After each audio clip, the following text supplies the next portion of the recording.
나가세요. 냄새 나잖아요. 그날 아침 강남 최고급 부동산 프라임의 대리석 로비에서 한 할머니가 쫓겨나고 있었습니다. 낡은 코트에서 나는 오래된 옷장 냄새, 떨리는 손에 꼭 쥔 누런 봉투, 그리고 경비에게 팔을 잡힌 채 밖으로 끌려가는 초라한 뒷모습. 저는 인턴 3개월째 그저 지켜보기만 했죠. 미친 노인의 헛소리라고 모두가 비웃었지만 바닥에 떨어진 1998년 신문 조각이 제 눈에 들어왔어요. 그 순간 저는 알 수 없는 불안감에 휩싸였습니다. 이 화려한 건물이 감추고 있는 추악한 진실을, 그리고 제가 곧 그 중심에 서게 될 거라는 걸 그때는 전혀 예상하지 못했으니까요. 이 이야기가 어떻게 끝났는지 궁금하시다면 끝까지 들어주세요. 구독과 좋아요는 더 많은 숨겨진 진실을 밝히는 힘이 됩니다. 아침 8시 40분 프라임 부동산 로비의 대리석 바닥이 형광등 빛을 받아 번들거리고 있었습니다. 저는 카운터 뒤에서 컴퓨터를 켜며 오늘도 똑같은 하루가 시작되겠구나 생각했죠. 인턴 3개월째, 이제는 고급 가죽 소파의 냄새와 에어컨에서 나오는 인공적인 바람에도 익숙해진 때였습니다. 그때였어요. 자동문이 열리는 소리와 함께 낡은 코트를 입은 할머니 한 분이 들어오셨습니다. 회색빛 머리카락이 듬성듬성 빠진 검은 모자 아래로 흘러내렸고 손에는 누런 봉투를 꼭 쥐고 계셨죠. 순간 로비 전체에 묘한 냄새가 퍼졌습니다. 오래된 옷장 깊숙한 곳에서 나는 그런 냄새였어요. 옆자리 동료 민정이 코를 찡그렸습니다. 그녀는 펜을 내려놓으며 할머니를 위아래로 훑어보았죠. 저는 왠지 모르게 가슴이 답답해졌습니다. 할머니의 떨리는 손이 봉투를 더 꽉 쥐는 게 보였거든요. 고객님 예약하셨습니까? 민정의 목소리는 날카로웠습니다. 할머니는 천천히 고개를 들었어요. 주름진 얼굴에 깊게 패인 눈가가 떨리고 있었죠. 저기, 이 건물 말입니다. 할머니의 목소리는 갈라져 있었습니다. 민정은 이미 일어서며 경비 쪽을 쳐다보고 있었어요. 저는 물컵을 들었다가 팀장인 윤 전무의 시선을 느끼고 멈칫했습니다. 그는 유리문 너머 회의실에서 우리를 지켜보고 있었죠. 그의 표정은 차가웠습니다. 할머니는 봉투를 열려고 손을 떨었습니다. 안에서 누런 종이들이 보였어요. 오래된 서류처럼 보였죠. 그러나 경비 김 씨가 이미 다가와 있었습니다. 60대 중반의 김 씨는 평소엔 온화했지만 지금은 표정이 굳어 있었어요. 어르신, 여기는 예약 손님만 들어오실 수 있습니다. 죄송하지만 제 땅이, 여기가 할머니의 말이 끊겼습니다. 그때 로비 밖에서 검은색 벤츠가 멈춰 섰어요. 재벌 2세 고객이었죠. 순식간에 직원들이 우르르 그쪽으로 움직였습니다. 민정도, 과장도, 심지어 윤 전무까지 모두 정문 쪽으로 향했어요. 저만 카운터에 남아 할머니를 바라보고 있었습니다. 김 씨가 할머니의 팔을 살짝 잡았습니다. 부드럽지만 단호한 손길이었죠. 나가셔야 합니다. 냄새 때문에 다른 손님들이 불편해하십니다.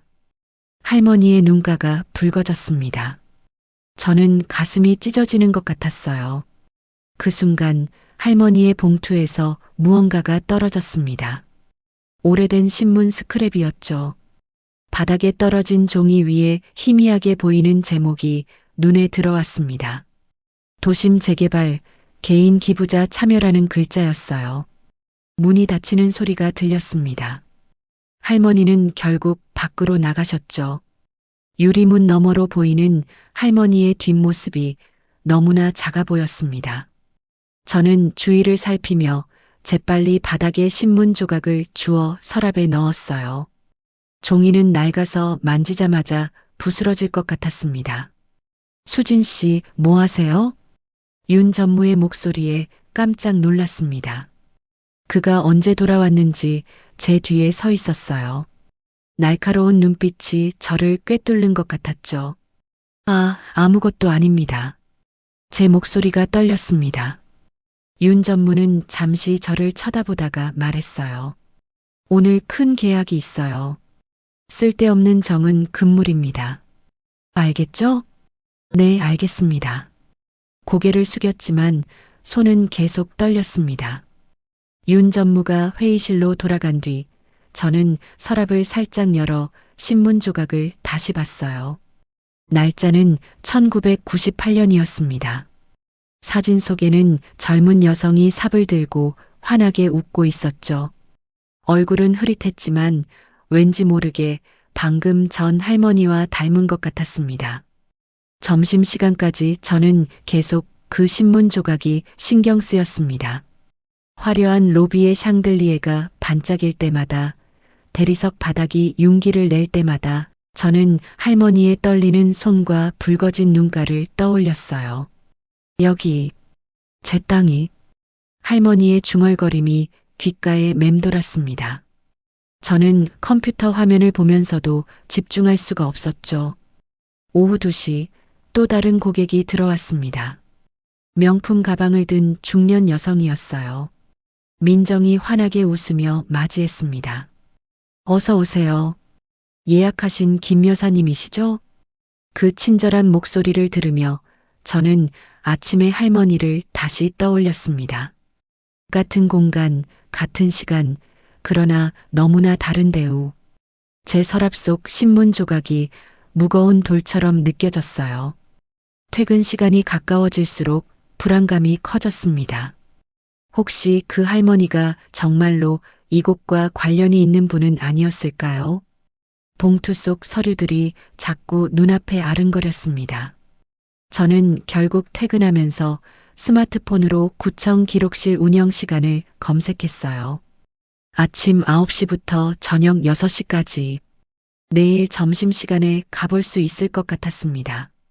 집으로 돌아가는 지하철 안에서도 할머니의 모습이 떠나지 않았어요. 그 작고 떨리는 어깨, 꼭 쥔 봉투, 그리고 무엇보다 제 땅이라는 그 말. 저는 가방 속에 넣어둔 신문 조각을 만지작거렸습니다. 종이가 부스러지지 않게 조심스럽게 책 사이에 끼워두었죠. 밤 10시 침대에 누워서도 잠이 오지 않았습니다. 천장을 바라보며 생각했어요. 만약 그 할머니가 진짜 이 건물과 관련이 있다면 우리 회사는 무엇을 숨기고 있는 걸까요? 그리고 저는 과연 무엇을 해야 하는 걸까요? 창밖으로 서울의 불빛들이 반짝이고 있었습니다. 화려한 도시의 밤. 그러나 오늘 아침 로비에서 쫓겨난 할머니는 지금 어디에 계실까요? 저는 눈을 감았지만 할머니의 붉어진 눈가가 계속 떠올랐습니다. 다음 날 점심시간, 프라임 부동산 2층 쇼룸은 평소와 다른 긴장감으로 가득했습니다. 억대 펜트하우스 계약을 앞둔 브리핑 준비가 한창이었죠. 저는 무거운 전시 판넬을 교체하며 땀을 흘리고 있었습니다. 금박으로 장식된 접시들이 조명 아래서 눈부시게 빛났어요. 그 화려함이 어제 할머니의 낡은 코트와 너무나 대조적이어서 가슴이 답답했습니다. 윤 전무가 쇼룸 중앙에서 직원들을 모았습니다. 그의 얼굴은 평소보다 더 긴장되어 있었죠. 넥타이를 고쳐 매는 손이 빠르게 움직였어요. 오늘 밤 클라이언트 파티가 우리 회사의 성패를 가른다는 걸 명심하세요. 실수는 용납하지 않겠습니다. 그의 목소리가 쇼룸 전체에 울렸습니다. 저는 고개를 숙이며 대답했지만 머릿속은 온통 어제 그 신문 조각으로 가득했어요. 1998년이라는 날짜가 계속 떠올랐죠. 판넬을 옮기던 중 카운터 밑으로 무언가가 떨어졌습니다. 바닥에 엎드려 손을 뻗으니 먼지 쌓인 서류 뭉치가 만져졌어요. 조심스럽게 꺼내보니 오래된 계약서 사본이었습니다. 표지는 누렇게 변색되어 있었고 모서리는 달아 있었죠. 그런데 첫 장을 넘기자 제 손이 멈췄습니다. 계약자 이름칸에 선명하게 적혀 있었어요. 박금래. 심장이 쿵쾅거리기 시작했습니다. 어제 그 할머니가 중얼거렸던 제 땅이라는 말이 갑자기 다른 무게로 다가왔어요. 주위를 살피며 서류를 더 넘겨봤습니다. 1997년 토지 기부 계약서였죠. 현재 프라임 부동산이 들어선 이 자리에 대지 일부를 기부한 내용이었습니다. 수진 씨, 거기서 뭐해요? 민정의 날카로운 목소리에 깜짝 놀랐습니다. 저는 재빨리 서류를 가방에 넣었어요. 규정 위반이라는 걸 알면서도 멈출 수가 없었죠. 아, 떨어진 펜 찾고 있었어요. 거짓말이 어색하게 들렸지만 민정은 다행히 관심을 두지 않았습니다. 그녀는 한숨을 쉬며 말했어요. 요즘 노인 사기꾼들이 늘었다더라고요. 가짜 서류 들고 와서 땅 주인이라고 우기는 사람들 말이에요. 어제 그 할머니도 그런 부류 아닐까요? 제 얼굴이 화끈거렸습니다. 방금 본 계약서가 진짜라면 그 할머니는 사기꾼이 아니었어요. 오히려 우리가 이 화려한 건물이 무언가를 숨기고 있는 건 아닐까요? 오후 3시 복사실에 혼자 남았을 때 저는 그 계약서를 몰래 스캔했습니다. 복사기의 윙윙거리는 소리가 유난히 크게 들렸어요. 누군가 들어올까봐 계속 문 쪽을 돌아봤죠. 스캔한 파일을 개인 이메일로 전송하는 손이 떨렸습니다. 이것도 분명 규정 위반이었지만 진실을 알아야겠다는 생각이 더 컸어요. 복사실을 나오는데 경비 김 씨와 마주쳤습니다. 그의 표정이 묘하게 굳어 있었어요. 수진 씨, 어제 그 할머니 말입니다. 네. 그분 사실 어제가 처음이 아니었어요. 일주일 전에도 오셨죠. 그때도 똑같은 말씀을 하셨습니다. 여기가 자기 땅이라고. 김 씨의 목소리에는 미안함이 묻어 있었습니다. 그는 잠시 주위를 살피더니 낮은 목소리로 덧붙였어요. 냄새 때문에 내보낸 건 변명이었습니다. 위에서 지시가 내려왔어요. 그 할머니를 절대 들여보내지 말라고. 제 등줄기에 식은땀이 흘렀습니다. 왜 굳이 그 할머니를 막으라는 걸까요? 무엇을 숨기려는 걸까요? 저녁 6시 클라이언트 파티 준비가 막바지에 이르렀습니다.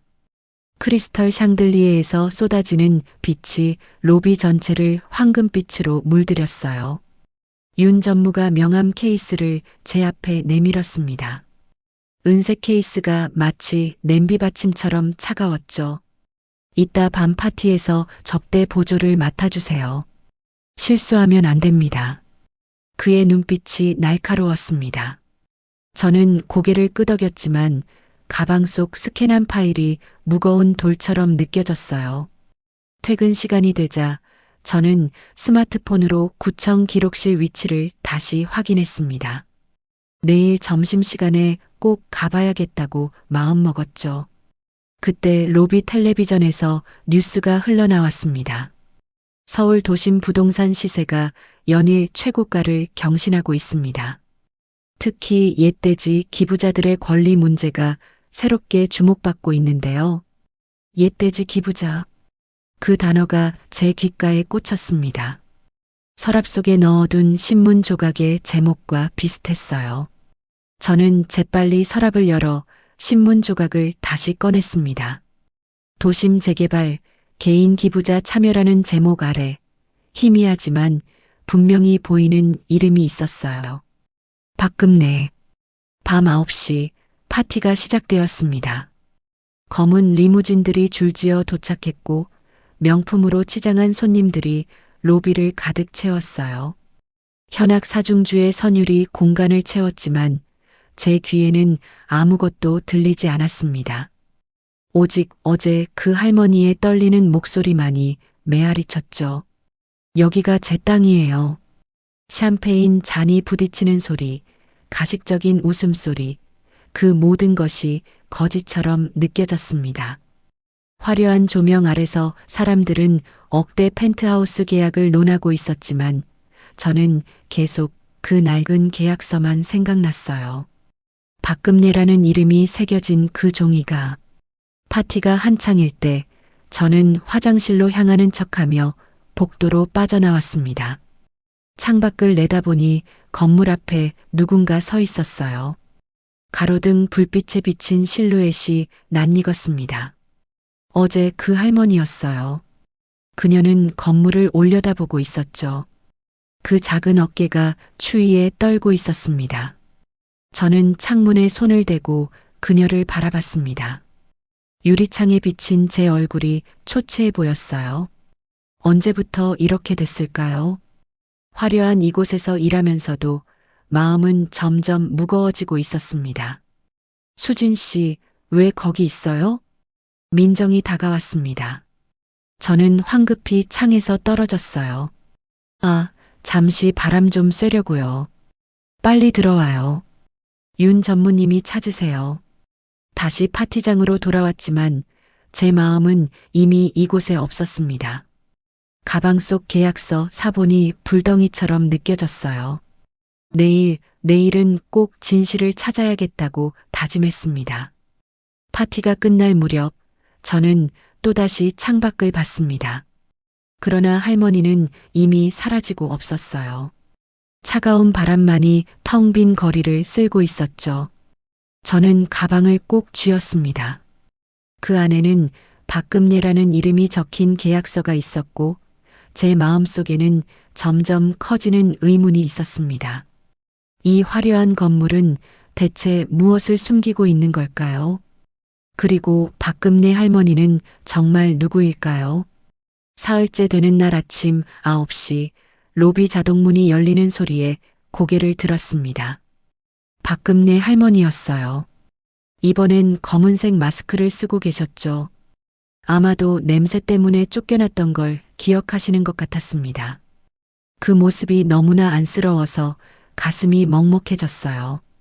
할머니의 걸음걸이는 어제보다 더 힘들어 보였습니다. 오른쪽 다리를 살짝 절고 계셨어요. 한 손에는 여전히 그 누런 봉투를 꼭 쥐고 계셨죠. 봉투가 어제보다 더 두꺼워 보였습니다. 무언가를 더 넣어오신 것 같았어요. 경비 김 씨가 벌써 할머니 쪽으로 걸어가고 있었습니다. 그의 얼굴에는 난처함이 가득했어요. 저는 자리에서 벌떡 일어났습니다. 더 이상 그냥 지켜볼 수만은 없었어요. 어르신, 어제 약속대로 출입 제한입니다. 죄송하지만 나가셔야 합니다. 김 씨의 목소리는 단호했지만 미안함이 묻어났습니다. 할머니는 마스크 너머로 무언가 말하려 했지만 그때 윤 전무가 나타났어요. 그의 표정은 차가웠고 손에는 휴대폰을 들고 있었습니다.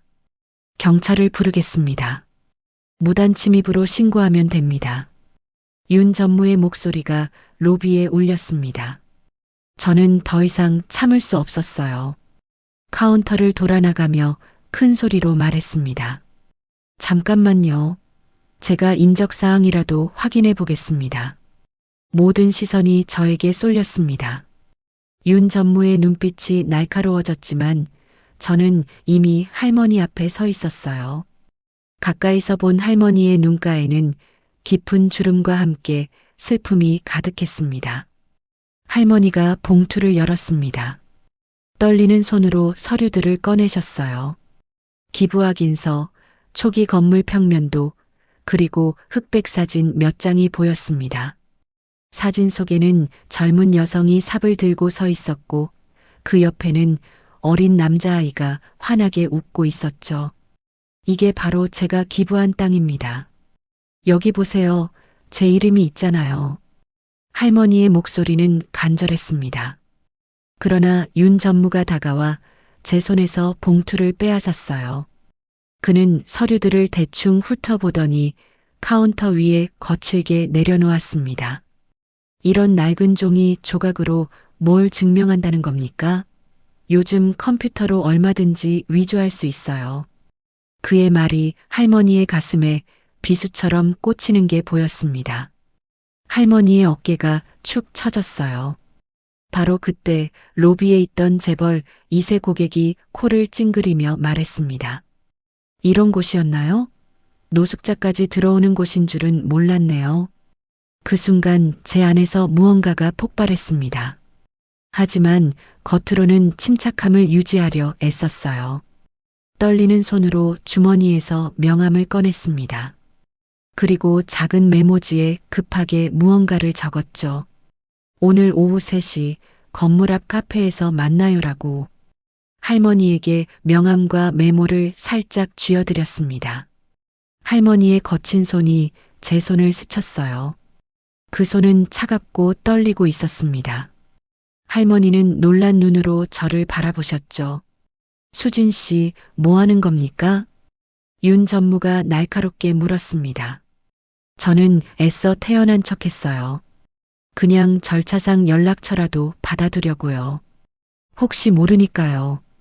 거짓말이었지만 다른 방법이 없었습니다. 김 씨가 그 장면을 지켜보고 있었어요. 그의 표정이 복잡했습니다. 아마도 윤 전무에게 보고해야 할지 고민하는 것 같았죠. 할머니가 밖으로 나가시는 뒷모습을 보며 저는 주먹을 꽉 쥐었습니다. 로비의 대리석 바닥에 할머니의 발자국이 희미하게 남아 있었어요. 금방 청소부가 와서 닦아낼 자국들이었지만 제 마음속에는 선명하게 새겨졌습니다. 점심시간이 되자마자 저는 서둘러 밖으로 나갔습니다. 하지만 현관을 나서는 순간 CCTV 카메라가 저를 향하고 있다는 걸 깨달았어요. 제 모든 행동이 기록되고 있었던 겁니다. 등줄기에 식은땀이 흘렀지만 이미 늦었어요. 오후 1시 30분 책상으로 돌아오니 컴퓨터 모니터에 경고 메일이 떠 있었습니다. 윤 전무가 보낸 것이었죠. 업무 외 행동 자제 요망. 인사고과에 반영될 수 있음이라는 차가운 문구가 적혀 있었어요. 민정이 옆에서 속삭였습니다. 수진 씨 조심해요. 윤 전무님이 아침에 엄청 화났다더라고요. 그 할머니한테 왜 그러는 거예요? 저는 아무 말도 할 수 없었습니다. 가방 속에 숨겨둔 계약서 사본이 납덩이처럼 무거웠어요. 진실을 알면서도 말할 수 없는 이 답답함이 숨통을 조였습니다. 오후 3시 약속한 카페로 향했습니다. 회사에서 나올 때 뒤를 여러 번 돌아봤어요. 혹시 누군가 따라오는 건 아닐까 불안했죠. 카페 구석자리에 할머니가 앉아 계셨습니다. 마스크는 벗으셨지만 얼굴은 지쳐 보였어요. 오셨군요. 걱정했어요. 제가 자리에 앉자 할머니의 눈가가 붉어졌습니다. 이렇게 도와주시는 분은 처음이에요. 다들 저를 미친 노인 취급하거든요. 할머니의 목소리가 떨렸습니다. 저는 주위를 살피며 조심스럽게 물었어요. 박금래 씨 맞으시죠? 그 땅 정말 기부하신 거예요? 할머니는 천천히 고개를 끄덕였습니다. 그리고 가방에서 낡은 앨범을 꺼내셨어요. 사진 속에는 젊은 시절의 할머니와 어린 아들이 있었습니다. 공사 현장을 배경으로 찍은 사진이었죠. 제 아들이에요. 그때 10살이었죠. 엄마가 좋은 일 한다고 얼마나 자랑스러워했는지 몰라요. 할머니가 아들 얘기를 꺼내다가 갑자기 말을 멈추셨습니다. 눈물이 그렁그렁 맺혔어요. 미안해요. 괜한 옛날 얘기를 꺼내서. 아들은 이미 다른 공사 현장에서 사고로. 할머니는 더 이상 말을 잇지 못하셨습니다. 저는 할머니의 손을 살짝 잡았어요. 주름지고 거친 손이었지만 따뜻했습니다. 내일 꼭 다시 오세요. 제가 도와드릴 방법을 찾아볼게요. 할머니는 고개를 끄덕이며 일어나셨습니다. 카페를 나서는 할머니의 뒷모습이 너무나 작고 외로워 보였어요. 저는 테이블 위에 남겨진 커피잔을 바라봤습니다. 할머니는 한 모금도 마시지 않으셨더군요. 회사로 돌아오니 이미 4시 30분이었습니다. 윤 전무가 제자리 앞에 서 있었어요. 그의 얼굴은 무표정했지만 눈빛은 차가웠습니다. 수진 씨, 밖에서 그 노인과 만났죠? 부인할 수 없었습니다. 아마도 또 CCTV에 찍혔겠죠. 저는 고개를 들어 그를 똑바로 바라봤어요. 네, 만났습니다. 왜 회사 지시를 어기는 겁니까? 그 노인은 회사에 해를 끼칠 수 있는 사람이에요. 윤 전무의 목소리가 높아졌습니다. 하지만 저는 물러서지 않았어요. 어떤 해를 끼친다는 건지 모르겠습니다. 그저 자기 권리를 찾으려는 할머니 아닌가요? 순간 로비가 조용해졌습니다. 모든 직원들이 우리를 쳐다보고 있었어요. 윤 전무의 얼굴이 붉어졌습니다. 내일부터 인턴 재평가에 들어갑니다. 각오하세요. 그는 돌아서며 회의실로 들어갔습니다. 저는 떨리는 다리로 자리에 앉았어요. 민정이 걱정스러운 눈빛으로 저를 바라봤지만 아무 말도 하지 않았습니다. 저녁 7시 퇴근하면서 다시 한번 CCTV를 올려다봤습니다. 빨간 불빛이 깜빡이고 있었어요. 제 모든 행동을 지켜보는 눈처럼 느껴졌죠. 하지만 이미 시작한 일이었습니다. 이제 멈출 수 없었어요. 집으로 가는 지하철 안에서 계속 할머니의 얼굴이 떠올랐습니다. 아들을 잃은 어머니의 슬픔이 얼마나 컸을까요? 그리고 자신이 기부한 땅에서 쫓겨나는 심정은 또 어땠을까요? 저는 가방 속 계약서를 만지작거렸습니다. 내일은 구청에 가서 진실을 확인해야겠다고 다짐했어요. 다음 날 점심시간, 저는 서둘러 구청으로 향했습니다. 회사에서 나올 때 몇 번이나 뒤를 돌아봤어요. 혹시 누군가 따라오는 건 아닐까 불안했죠. 구청 건물은 오래되어 보였지만 나름 깔끔했습니다. 지하 1층에 있다는 기록실을 찾아 계단을 내려갔어요. 지하로 내려갈수록 공기가 답답해졌습니다. 형광등 불빛이 깜빡거리고 있었고 벽에는 습기로 인한 얼룩이 군데군데 보였어요. 기록실 문을 열자 오래된 종이 냄새가 코를 찔렀습니다. 먼지가 자욱한 공기 속에서 숨쉬기가 힘들었죠. 담당 직원은 50대 후반의 남자였습니다. 두꺼운 안경 너머로 피곤한 눈이 보였어요. 제가 1997년 토지 기부 관련 서류를 찾는다고 하자 그는 한숨을 쉬며 일어났습니다. 그때 기록이요? 워낙 오래된 거라 찾기 힘들 텐데요. 그러면서도 먼지 쌓인 철제 캐비닛으로 안내했습니다. 서랍을 열자 곰팡이 냄새가 확 올라왔어요. 누렇게 변색된 서류들이 빼곡히 들어있었죠. 저는 떨리는 손으로 파일들을 하나씩 넘겨봤습니다. 30분쯤 지났을까요? 드디어 찾았습니다. 도심 재개발 기부자 명단이라는 제목의 서류였어요. 첫 페이지를 넘기자 제 심장이 멈출 것 같았습니다. 거기 분명히 적혀 있었어요. 박금래. 기부 면적 300평. 기부일자 1997년 8월 15일. 손이 떨려서 서류를 제대로 잡을 수가 없었습니다. 이건 진짜였어요. 그 할머니는 정말로 이 땅의 기부자였던 겁니다. 저는 서둘러 스마트폰으로 사진을 찍었어요. 플래시가 터지자 담당 직원이 쳐다봤지만 다행히 아무 말도 하지 않았습니다. 더 자세한 내용을 찾기 위해 다른 서류들도 뒤졌습니다. 그러다가 이상한 문서를 발견했어요. 2005년에 작성된 법인명의 변경 신청서였죠. 프라임 부동산의 전신인 회사가 사명을 변경하면서 모든 권리 관계를 재정리한 문서였습니다. 이거 좀 이상한데요. 제가 중얼거리자 담당 직원이 다가왔습니다. 그는 서류를 훑어보더니 고개를 갸웃거렸어요. 아, 이때 회사들이 많이 그랬죠. 사명 변경하면서 과거 기록을 정리한다고요. 법적으로는 문제 없지만 그는 말을 흐렸습니다.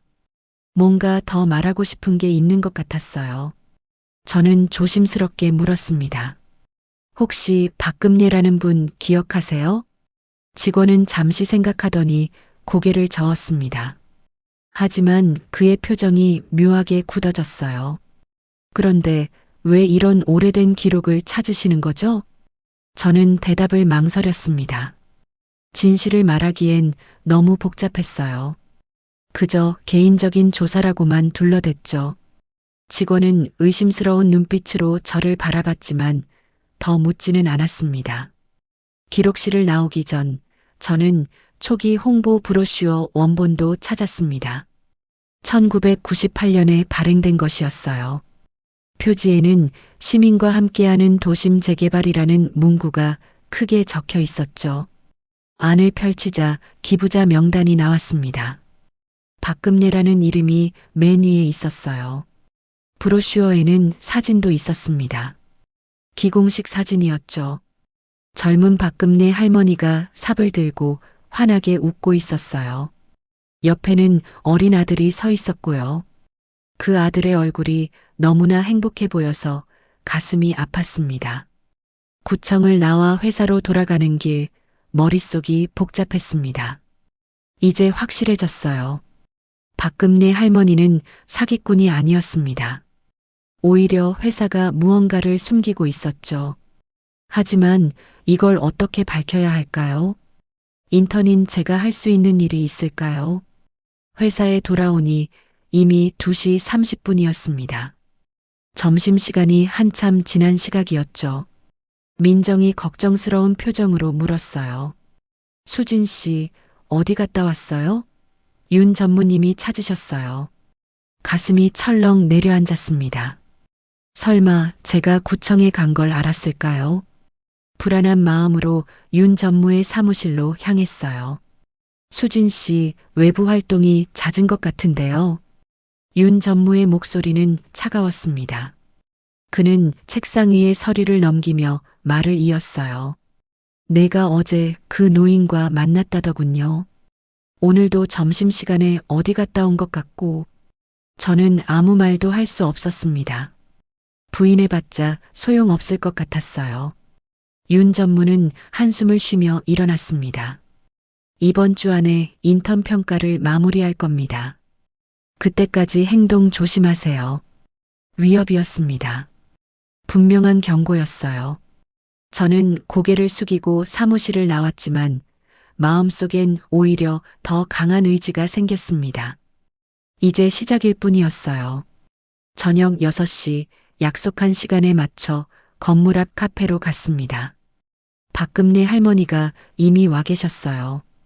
어제보다 얼굴색이 나빠 보였습니다. 아마도 잠을 제대로 못 주무신 것 같았죠. 할머니, 구청에 다녀왔어요. 할머니 이름이 기부자 명단에 있었어요. 제 말에 할머니의 눈가가 붉어졌습니다. 떨리는 손으로 커피잔을 잡으셨어요. 정말이에요? 제 이름이 있었다고요? 네, 분명히 있었어요. 사진도 찍어왔어요. 저는 스마트폰으로 찍은 사진들을 보여드렸습니다. 할머니는 화면을 보며 눈물을 흘리셨어요.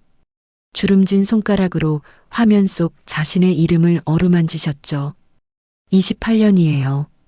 28년 동안 제가 미친 사람 취급받았어요. 할머니의 목소리가 떨렸습니다. 그때 할머니가 가방에서 또 다른 사진을 꺼내셨어요.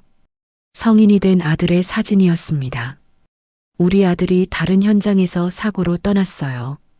3년 전이었죠. 떠나기 전에 그랬어요.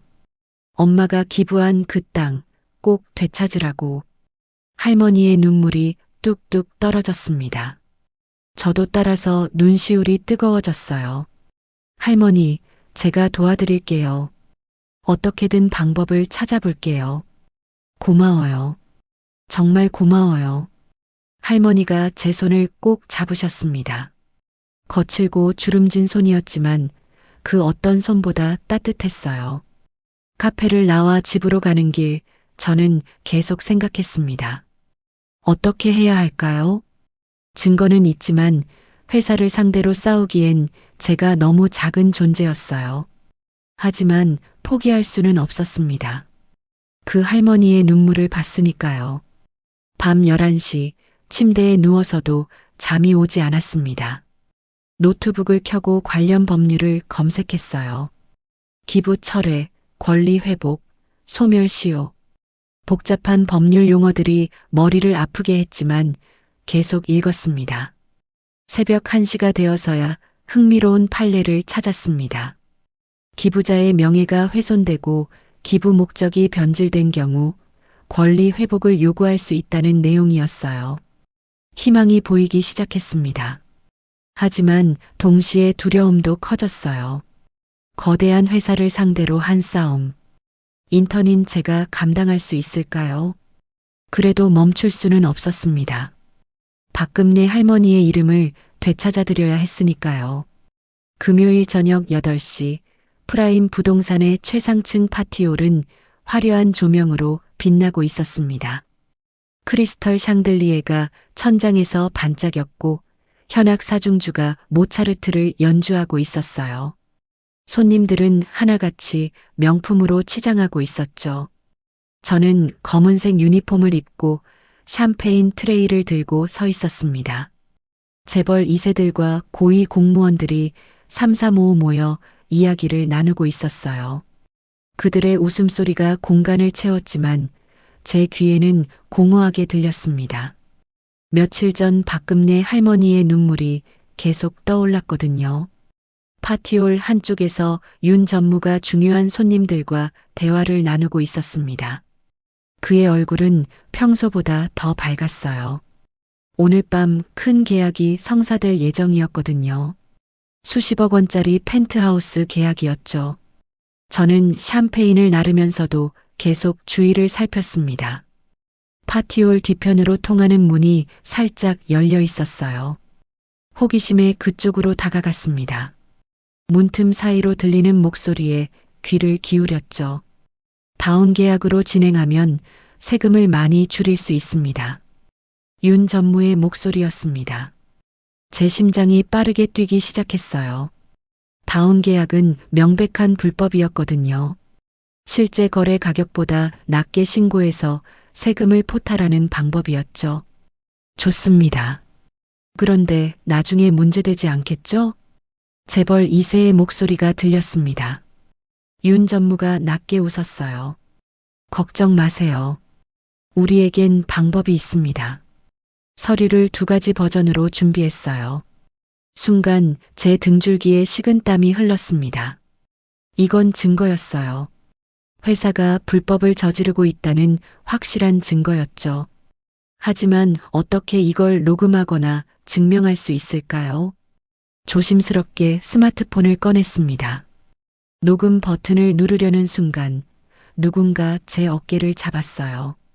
깜짝 놀라 돌아보니 브로커 최 과장이었습니다. 그의 눈빛이 날카로웠어요. 수진 씨, 여기서 뭐 하는 거예요? 아, 저는 그냥 샴페인을 더 가져오려고. 변명이 어색하게 들렸습니다. 최 과장은 의심스러운 눈빛으로 저를 훑어봤어요. 파티홀로 돌아가세요. 그리고 쓸데없는 호기심은 자제하는 게 좋을 거예요. 위협이 담긴 충고였습니다. 저는 고개를 숙이고 파티홀로 돌아왔지만 가슴이 계속 두근거렸어요. 방금 들은 대화가 머릿속을 떠나지 않았죠. 밤 9시 30분 파티가 절정에 이르렀습니다. 샴페인 잔이 부딪히는 소리가 끊이지 않았어요. 그때 윤 전무가 파티홀 중앙으로 나왔습니다. 마이크를 잡은 그의 표정은 자신감으로 가득했죠. 오늘 프라임 부동산은 새로운 역사를 쓰게 되었습니다. 최고급 펜트하우스 10세대가 모두 계약되었습니다. 박수 소리가 터져 나왔습니다. 하지만 저는 박수를 칠 수 없었어요. 그 화려한 계약 뒤에 숨겨진 불법과 거짓을 알고 있었으니까요. 파티가 한창일 때 저는 화장실로 가는 척하며 복도로 나왔습니다. 조용한 복도를 걷다가 대표 이사실 앞을 지나게 되었어요. 문이 살짝 열려 있었습니다. 안을 들여다보니 책상 위에 서류 뭉치가 놓여 있었죠. 주위를 살피며 조심스럽게 사무실로 들어갔습니다. 책상 위 서류를 재빨리 훑어봤어요. 그 중에 눈에 띄는 제목이 있었습니다. 구토지 기부자 관련 대응 방안이었죠. 서류를 펼쳐보니 충격적인 내용이 적혀 있었습니다. 박금내 할머니를 포함한 과거 기부자들의 명단과 함께 법적 소멸시효 경과로 대응 불필요라는 메모가 있었어요. 회사는 이미 모든 걸 알고 있었던 겁니다. 떨리는 손으로 스마트폰을 꺼내 서류를 촬영했습니다. 플래시를 끄고 조심스럽게 여러 장을 찍었어요. 그때 복도에서 발소리가 들렸습니다. 심장이 멈출 것 같았어요. 재빨리 서류를 원래대로 놓고 사무실을 나왔습니다. 다행히 아무도 없었어요. 하지만 가슴은 여전히 미친 듯이 뛰고 있었죠. 방금 제가 한 행동은 명백한 규정 위반이었습니다. 하지만 후회는 없었어요. 파티홀로 돌아오니 민정이 걱정스러운 표정으로 저를 기다리고 있었습니다. 수진 씨, 어디 갔었어요? 윤 전무님이 찾으셨어요. 가슴이 철렁했습니다. 설마 제가 사무실에 들어간 걸 들킨 건 아니겠죠. 불안한 마음으로 윤 전무에게 다가갔어요. 수진 씨, 오늘 밤 수고 많았어요. 그런데 낮에 그 노인 건 말이에요. 윤 전무가 샴페인 잔을 들며 말했습니다.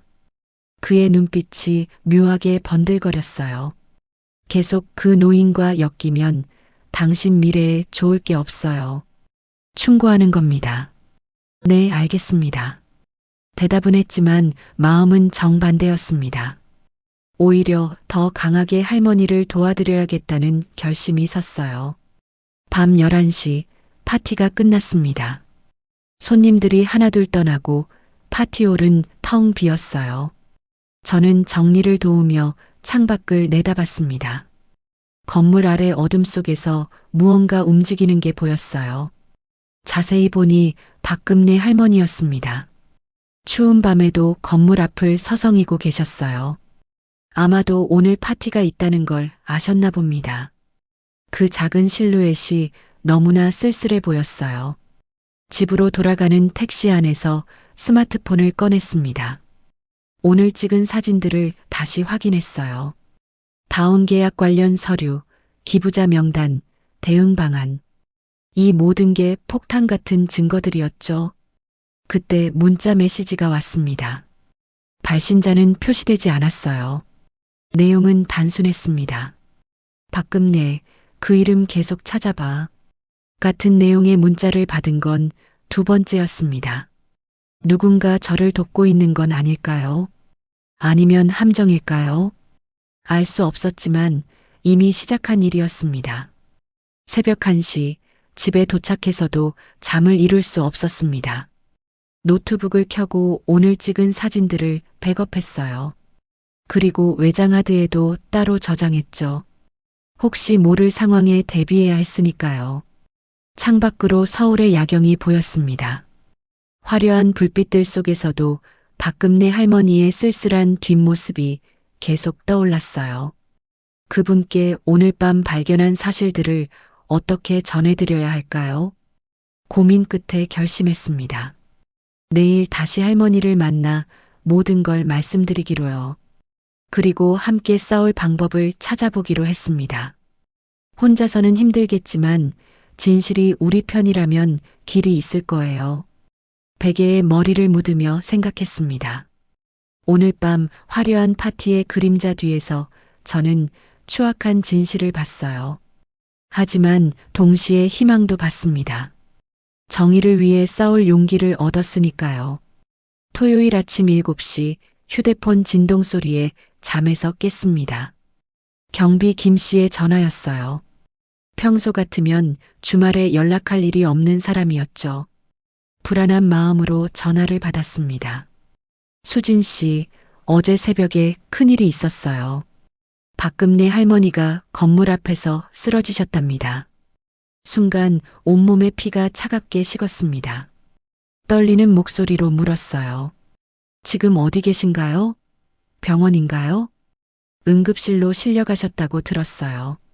새벽 3시쯤이었나? 경찰이 와서 난리였죠. 전화를 끊자마자 옷을 갈아입었습니다. 어젯밤 창밖으로 봤던 할머니의 모습이 떠올랐어요. 그 추운 밤을 밖에서 계속 서 계셨던 건가요? 왜 저는 나가서 할머니를 모셔오지 않았을까요? 자책감이 밀려왔습니다. 병원으로 가려고 집을 나서는데 휴대폰이 또 울렸습니다. 이번엔 윤 전무였어요. 주말 아침에 전화하다니 심상치 않았죠. 수진 씨, 지금 당장 회사로 나오세요. 차가운 목소리였습니다. 거절할 수 없는 명령이었어요. 병원에 가고 싶었지만 일단 회사로 향했습니다. 회사에 도착하니 윤 전무와 대표이사, 그리고 법무팀장이 회의실에 모여 있었습니다. 분위기가 살벌했어요. 제가 들어서자 모두 저를 쳐다봤습니다. 그 시선이 마치 심판하는 것 같았죠. 수진 씨, 어제 새벽 사건 들었죠? 회사 이미지가 크게 훼손됐어요. 대표이사의 목소리는 억눌린 분노로 가득했습니다. 저는 고개를 들어 그를 똑바로 봤어요. 할머니가 쓰러지신 게 회사 이미지와 무슨 상관입니까? 도발적인 질문이었지만 참을 수 없었습니다. 대표의 얼굴이 붉어졌어요. 그 노인 때문에 경찰이 왔어요. 언론에 알려지면 어떻게 되는지 알아요? 그는 테이블을 내리쳤습니다. 커피잔이 덜그럭 소리를 냈어요. 윤 전무가 나서며 말했죠. 일단 경찰 기록은 정리했습니다. 112와 119 신고 기록 삭제를 요청했어요. 저는 믿을 수 없다는 표정으로 그들을 바라봤습니다. 응급 상황 기록까지 지우려 한다니요. 이건 명백한 증거 인멸이었어요. 그건 불법 아닌가요? 제 말에 법무팀장이 비웃듯이 말했습니다. 불법이요? 우리는 회사를 보호하는 거예요. 그리고 수진 씨, 당신이 그 노인과 계속 만난다는 얘기를 들었는데 그는 서류 뭉치를 제 앞에 던졌습니다. 제가 박금내 할머니와 만난 CCTV 캡처 사진들이었어요. 카페에서 찍힌 사진도 있었죠. 누군가 저를 계속 감시하고 있었던 겁니다. 회의실을 나와 사내 메신저를 확인했습니다. 충격적인 내용들이 올라와 있었어요. 박금내는 사기단의 미끼일 수 있다. 노인들이 조직적으로 움직인다. 정신이 온전치 않은 노인의 망상. 회사가 조직적으로 여론을 조작하고 있었습니다. 민정이 제자리로 다가왔습니다. 그녀의 표정은 복잡했어요. 수진 씨 들었어요? 그 할머니가 실은 명예대여로 돈을 받다가 사기당한 거래요. 그래서 엉뚱한 회사에 와서 행패를 부리는 거라고. 그건 거짓말이에요. 제가 소리치자 사무실이 조용해졌습니다. 모든 직원들이 저를 쳐다봤어요. 민정은 놀란 표정으로 한 발 물러났죠. 점심시간 저는 다시 구청과 신문사 자료실을 뛰어다녔습니다. 더 많은 증거를 찾아야 했어요. 신문사 자료실에서 흥미로운 기사를 발견했습니다. 도심 재개발 첫 기부자 박금내, 사라진 여인이라는 제목의 단신이었죠. 1998년 기사였는데 박금내 할머니가 기부 후 갑자기 자취를 감췄다는 내용이었습니다. 그리고 회사가 급하게 사명을 변경했다는 내용도 있었어요. 시기가 너무 절묘했죠. 뭔가 의도적으로 할머니를 지워버린 것 같았습니다. 법원 기록 열람실에도 갔습니다. 거기서 또 다른 사실을 알게 되었어요. 박금내 할머니의 아들이 3년 전 건설 현장에서 추락사했다는 기록을 찾았죠. 그런데 이상한 점이 있었습니다. 사고 현장이 프라임 부동산과는 전혀 관련 없는 곳이었어요. 그동안 저는 아들의 죽음과 회사가 연관되어 있을 거라고 생각했는데 그게 아니었던 겁니다. 할머니는 아들을 잃은 슬픔과 빼앗긴 땅의 억울함을 따로 짊어지고 계셨던 거예요. 그 무게가 얼마나 무거웠을까요? 오후 4시 회사로 돌아오는 길에 이상한 일이 일어났습니다. 검은색 세단이 계속 제 뒤를 따라왔어요. 신호등에서 멈출 때마다 백미러로 확인했는데 분명히 같은 차였습니다. 등줄기에 식은땀이 흘렀어요. 일부러 편의점에 들어가 시간을 끌었습니다.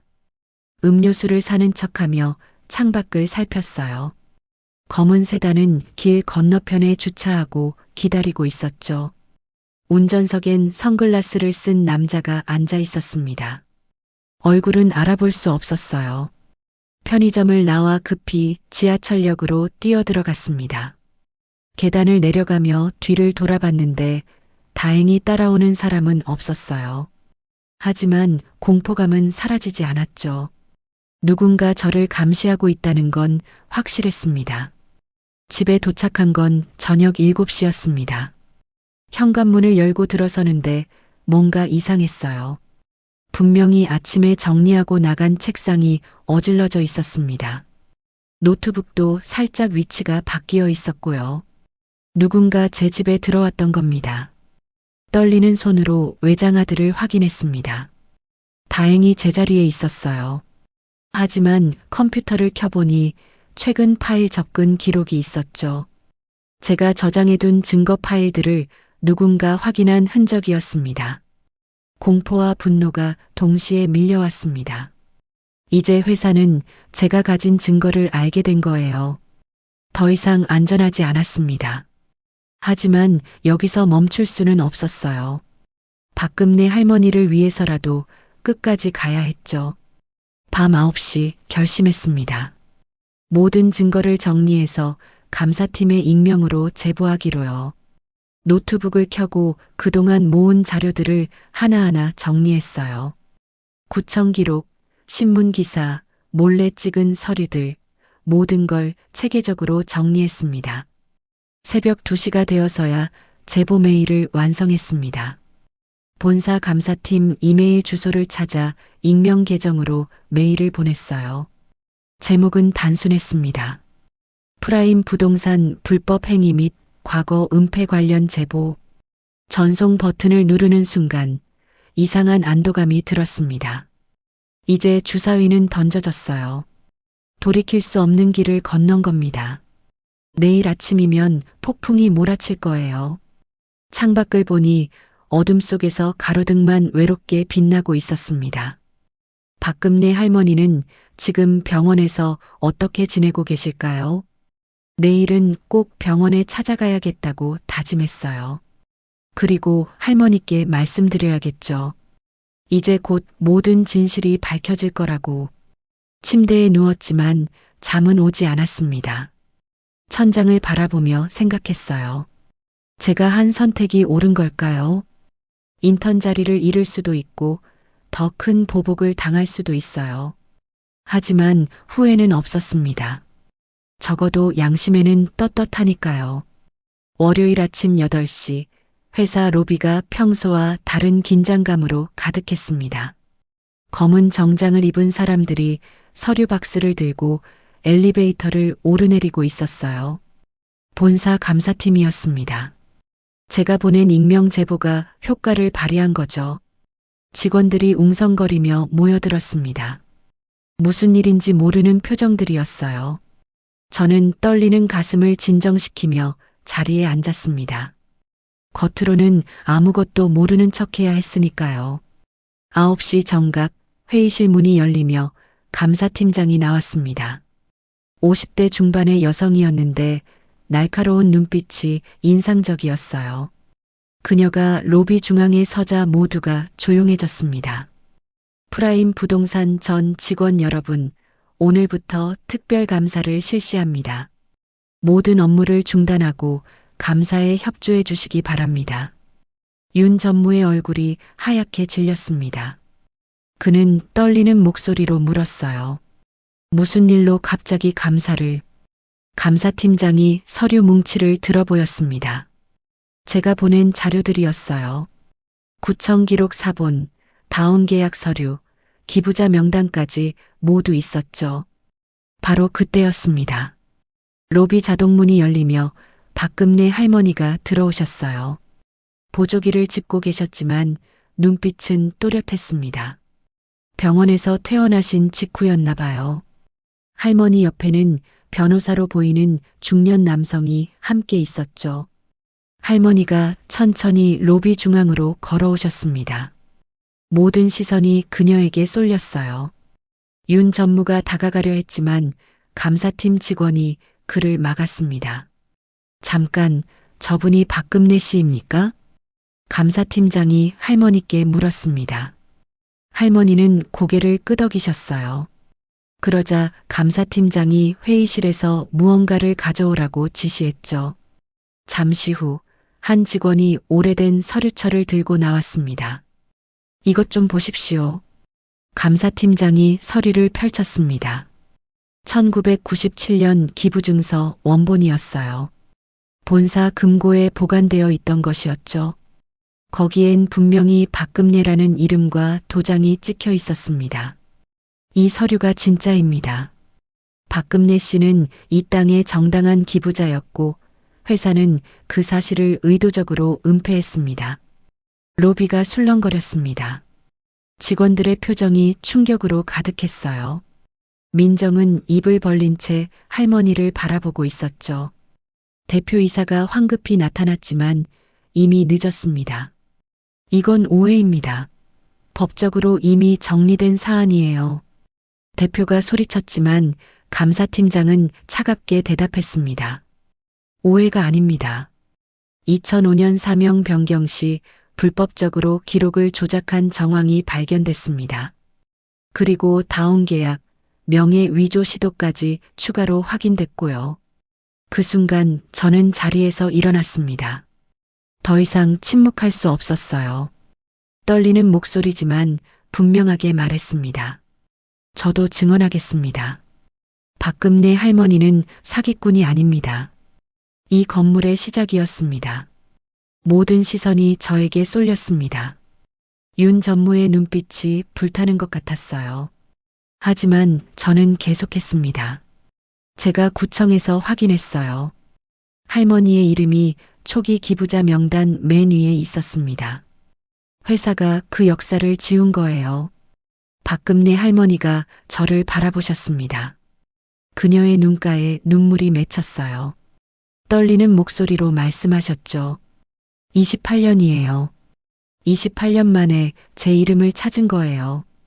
할머니가 가방에서 낡은 사진첩을 꺼내셨습니다. 기공식 사진, 아들과 함께 찍은 사진들이었어요. 감사팀장이 사진들을 하나씩 확인했습니다. 이 사진들도 증거가 되겠네요. 날짜와 장소가 모두 일치합니다. 그때 할머니가 조용히 말씀하셨습니다. 로비 전체에 울리는 분명한 목소리였어요. 나는 집을 판 사람이 아니라 자리를 만든 사람이야. 이 땅이 좋은 곳이 되길 바라며 기부했는데 돈벌이 수단이 되어버렸네요. 할머니의 말에 많은 직원들이 고개를 숙였습니다.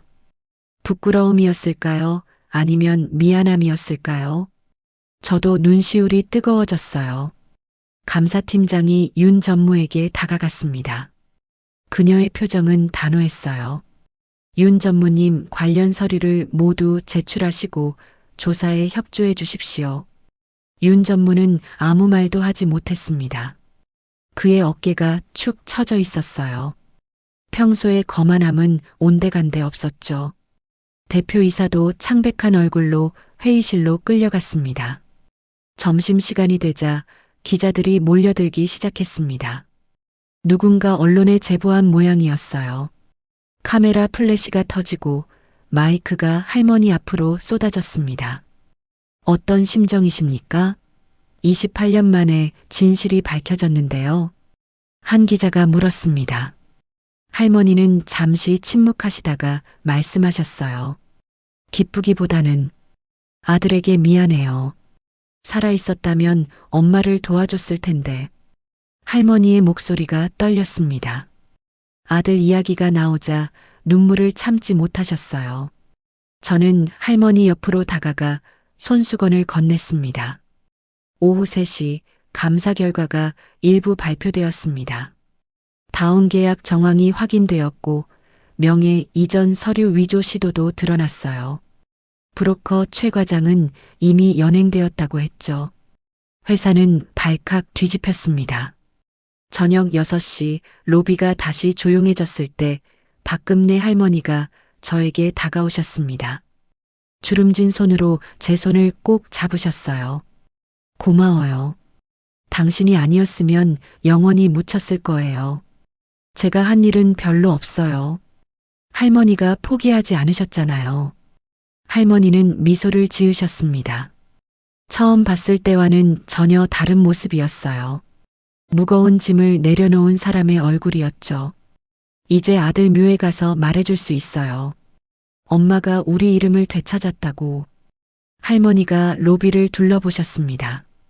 화려한 대리석 바닥, 반짝이는 샹들리에 그 모든 것의 시작이 그녀였다는 게 믿기지 않았어요. 밤 9시 퇴근하면서 건물을 돌아봤습니다. 네온 사인이 꺼져 있었어요.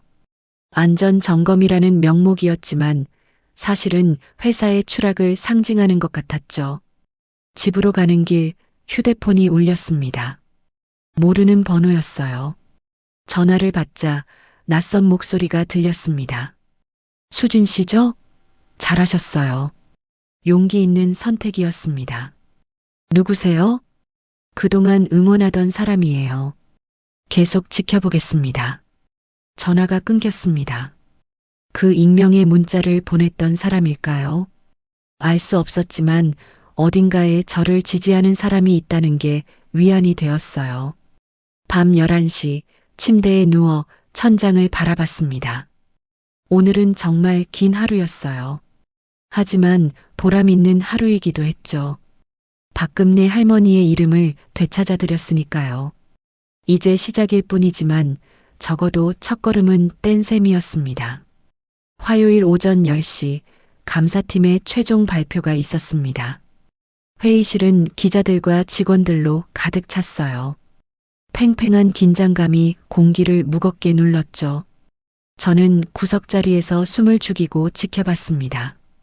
감사팀장이 단상에 올라섰습니다. 그녀의 손에는 두꺼운 보고서가 들려 있었어요. 침묵 속에서 그녀가 입을 열었습니다. 프라임 부동산에 대한 특별 감사 결과를 발표하겠습니다. 첫째, 다운 계약을 통한 세금 포탈 정황이 확인되었습니다. 둘째, 명예 이전 서류 위조 시도가 적발되었습니다.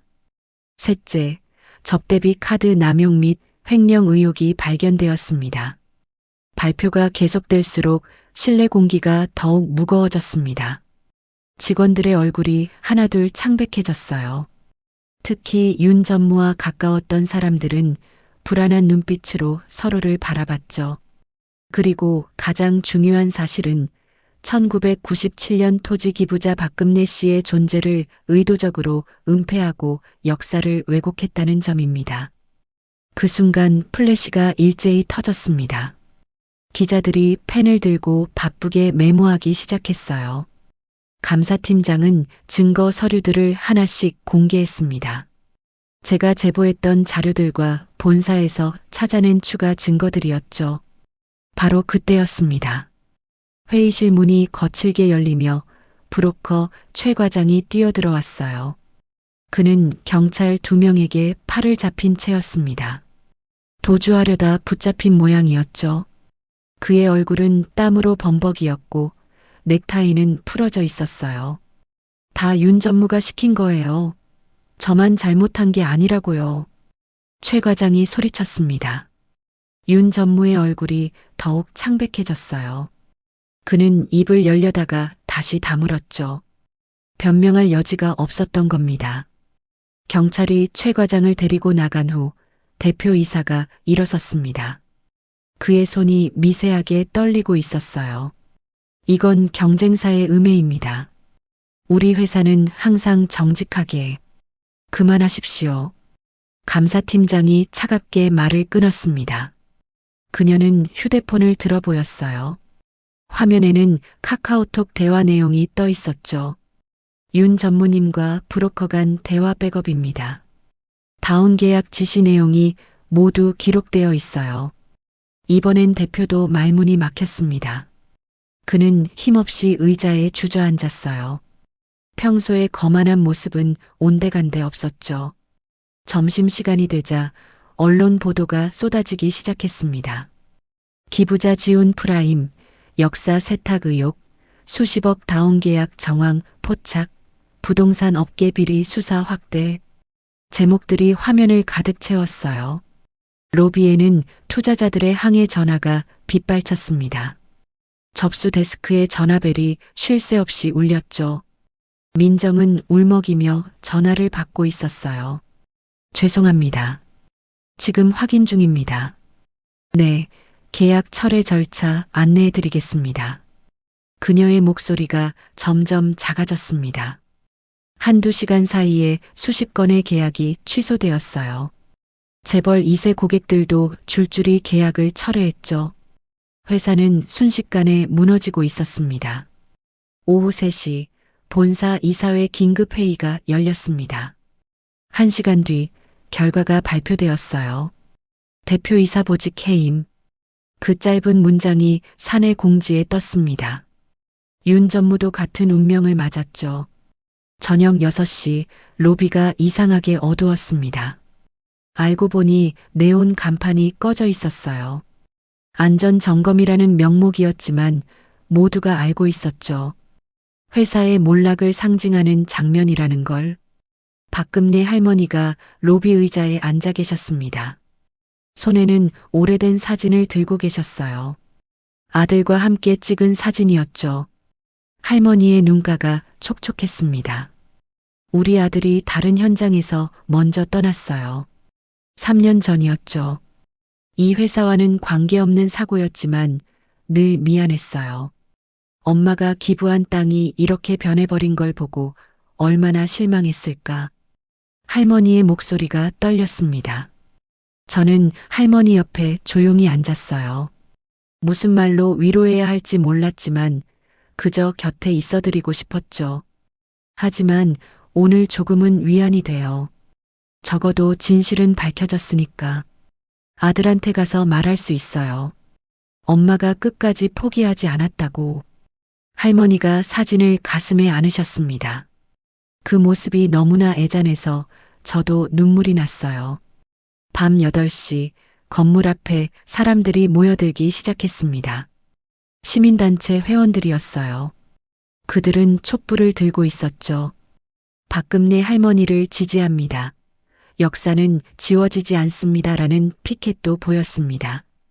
할머니가 건물 밖으로 나가셨습니다. 시민들이 박수로 그녀를 맞았어요. 누군가 꽃다발을 건넸고 또 다른 이는 따뜻한 차를 내밀었죠. 할머니는 고마워하며 고개를 숙이셨습니다. 여러분, 감사합니다. 이제야 제 이름을 찾았어요. 할머니의 한마디에 많은 사람들이 눈물을 훔쳤습니다. 저도 가슴이 뜨거워졌어요. 이렇게 많은 사람들이 정의를 응원하고 있었던 거죠. 그때 감사팀장이 저에게 다가왔습니다. 그녀의 표정은 진지했어요. 수진 씨, 용기 있는 제보 감사합니다. 당신이 아니었다면 이 모든 진실이 묻혔을 거예요. 저는 그저 해야 할 일을 했을 뿐이에요. 그 해야 할 일을 하는 게 얼마나 어려운지 아시잖아요. 보호 조치를 약속드립니다. 걱정하지 마세요. 감사팀장의 말에 안도감이 들었습니다. 그동안 느꼈던 두려움이 조금씩 사라지는 것 같았어요. 밤 10시 회사를 나서면서 뒤를 돌아봤습니다. 한때는 화려했던 프라임 부동산 간판이 어둠 속에 잠겨 있었어요. 하지만 이상하게도 슬프지 않았습니다.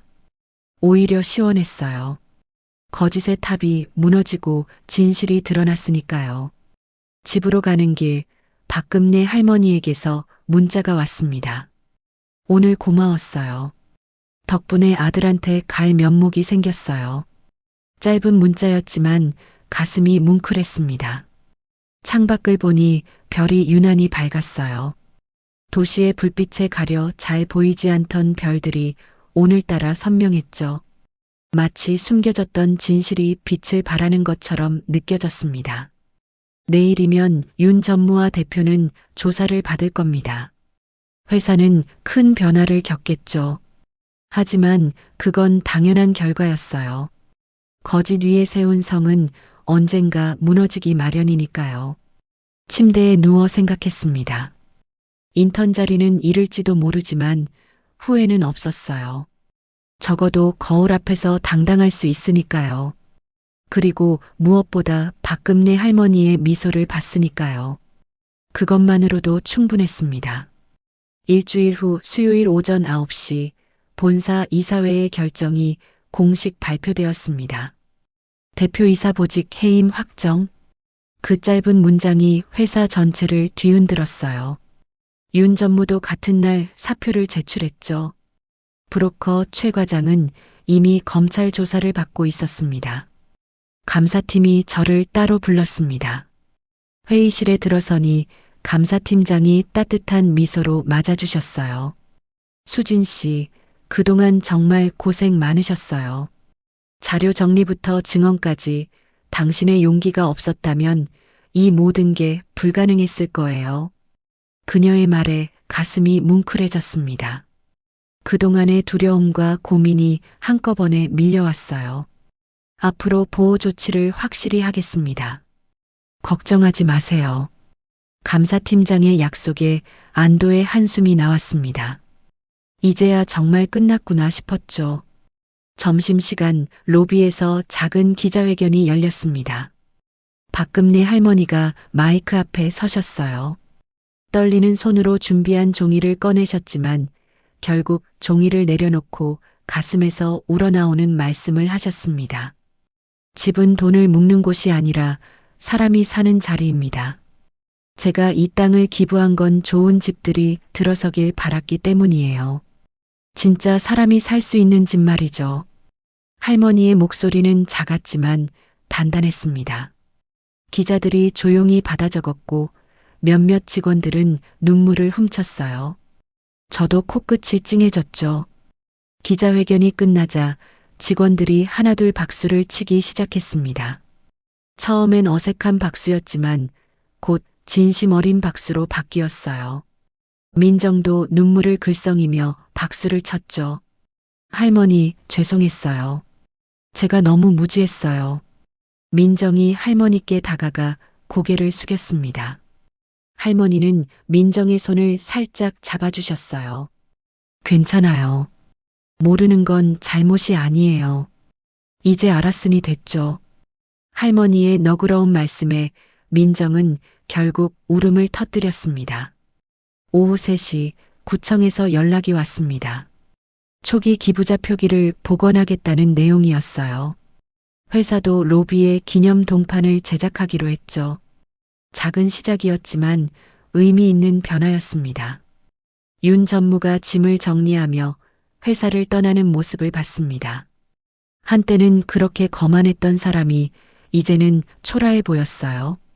그가 엘리베이터에 오르기 전 잠시 뒤를 돌아봤습니다. 후회가 가득한 눈빛이었죠. 저녁 5시 박금내 할머니를 집까지 모셔다 드리기로 했습니다. 택시를 타고 가는 동안 할머니는 창밖을 조용히 바라보셨어요. 서울의 풍경이 저녁 노을에 물들고 있었죠. 수진 씨, 정말 고마워요.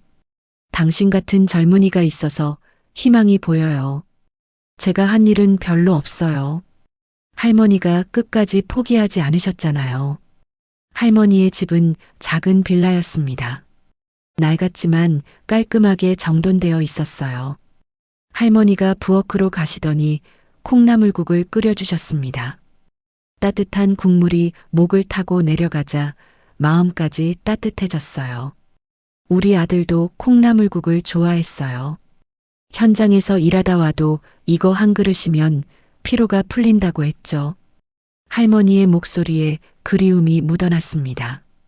벽에 걸린 아들 사진을 바라보는 할머니의 눈가가 촉촉해졌어요. 내 아들 사건은 이 회사와 별개예요. 다른 현장에서 일어난 사고였죠.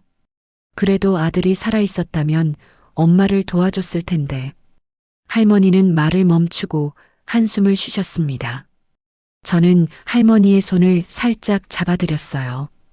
할머니가 이름을 되찾으신 걸 아드님도 기뻐하실 거예요. 그렇겠죠? 하늘에서 엄마 잘했다고 칭찬해 주겠죠? 할머니가 애써 미소를 지으셨습니다. 그 미소가 너무나 애잔해서 가슴이 먹먹해졌어요. 집을 나서기 전 할머니가 현관에 쌓인 오래된 신문 묶음을 보여주셨습니다.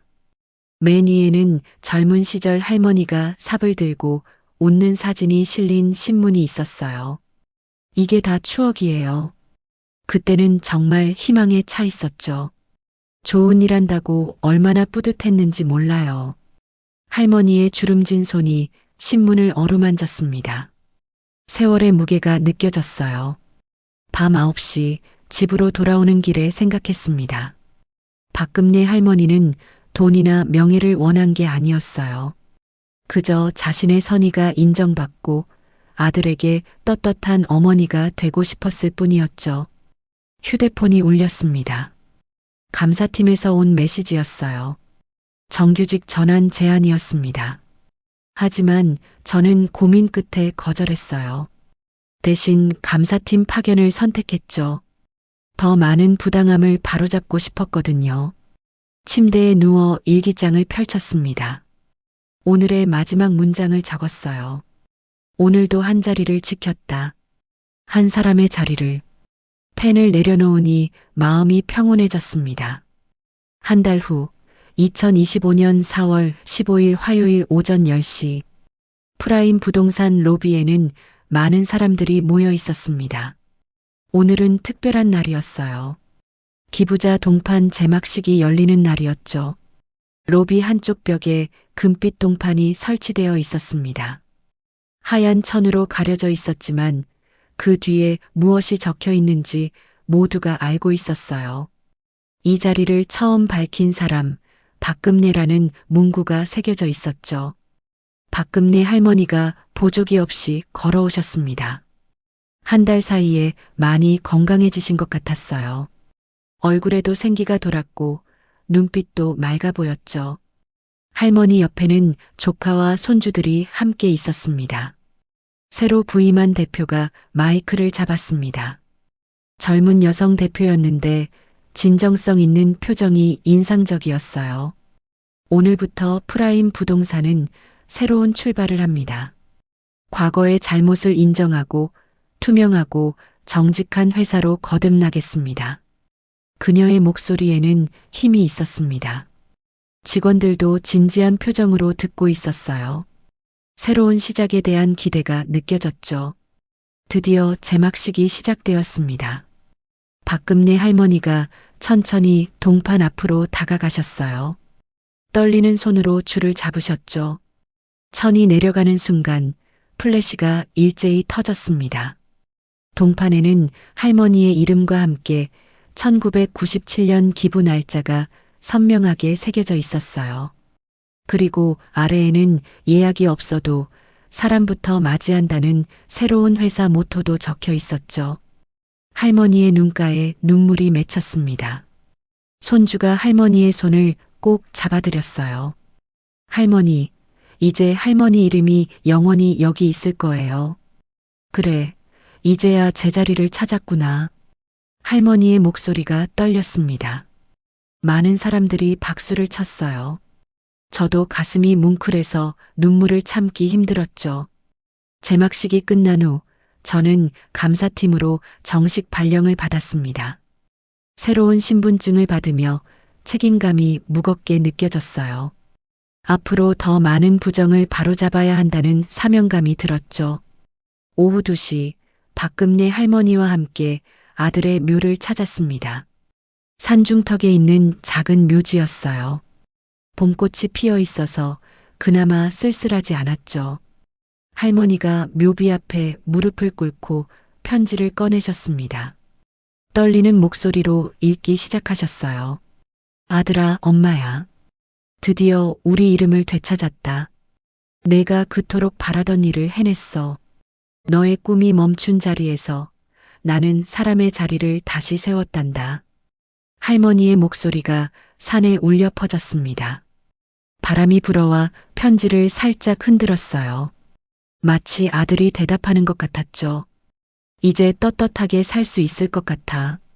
내가 자랑스러워할 엄마가 되었어. 할머니가 편지를 묘비 앞에 놓고 일어서셨습니다. 그 모습이 너무나 평화로워 보였어요. 긴 싸움을 끝내고 얻은 평화였죠. 돌아오는 길, 프라임 부동산 건물이 보였습니다. 옥상의 네온 간판이 새롭게 교체되어 있었어요. 예전의 화려함 대신 단순하고 따뜻한 불빛이 켜져 있었죠. 돈의 빛이 아니라 사람의 빛처럼 느껴졌습니다.